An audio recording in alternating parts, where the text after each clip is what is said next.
আজ থেকে শুরু বিশ্ববঙ্গ বাণিজ্য সম্মেলন। দুদিনের এই সম্মেলনে আসছেন মুকেশ আম্বানি, সচিন জিন্দালদের মতো শিল্পপতিরা।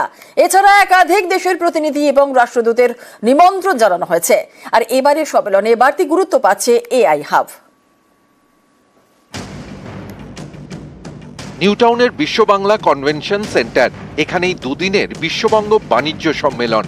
বুধবার দুপুরে আনুষ্ঠানিক উদ্বোধন, তার আগে মঙ্গলবার বিকেলেই যেন ঢাকে কাঠি।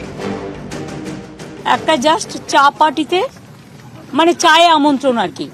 আমাদের এখানে প্রায় 40টা কান্ট্রি আসছে, তার মধ্যে 20 হচ্ছে পার্টনার কান্ট্রি এবং 40টা কান্ট্রি প্রায় 200 foreign delegates they are attending the programme. এদিন বিভিন্ন দেশের প্রতিনিধিরা হাজির হন নিউ টাউনের বিশ্ব বাংলা কনভেনশন সেন্টারে। তাদের সঙ্গে দেখা করেন মুখ্যমন্ত্রী। চা চক্রেই চলে লগ্নি নিয়ে আলোচনা। বেঙ্গল মিন্স বিজনেস, এই থিমকে সামনে রেখেই বিশ্ববঙ্গ বাণিজ্য সম্মেলন। আসছেন দেশের শীর্ষস্থানীয় শিল্পপতিরা। মুকেশ আম্বানিও আসবে, সচিন জিন্দালরাও আসবে, আর আমাদের এখানে সমস্ত captain of the industries all আর, তারা সকলেই আসছে।